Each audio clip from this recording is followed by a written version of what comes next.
Comme le lion et le lionceau, c'est 40 exercices ludiques entre parents-enfants pour rentrer en connexion avec son enfant.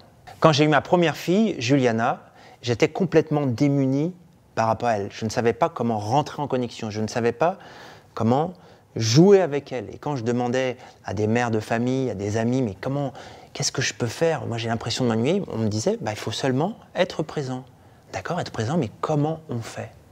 Et c'est le systéma, cet art martial russe basé sur la respiration, la détente, sur le toucher, la connexion, qui m'a donné l'envie de faire des jeux qui me plaisaient à moi aussi, où j'étais en contact physique et qui permettaient à l'enfant de se développer. Et donc on a une vraie complicité qui se noue, comme le papa lion et le bébé lionceau qui jouent, qui se donnent des coups de patte. On va retrouver un petit peu ça. On va se réhabituer à aller au sol, à rouler ensemble, à jouer. On oublie la journée, c'est vraiment anti-stress et pour les enfants et pour les parents.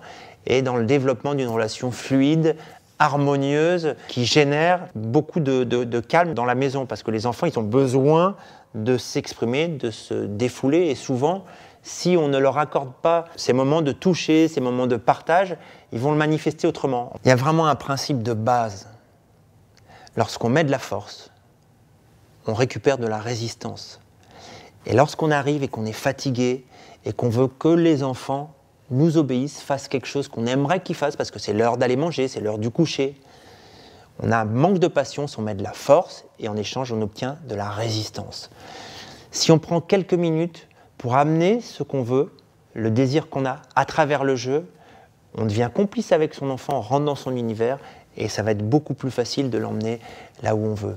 Il faut juste accepter de passer un petit peu de temps dans le moment présent et ça va donner un résultat vraiment positif sur l'harmonie de la relation. Ce n'est pas le père ou la mère qui force son enfant à faire quelque chose, c'est le parent et l'enfant qui collaborent avec le jeu pour arriver vers un objectif commun.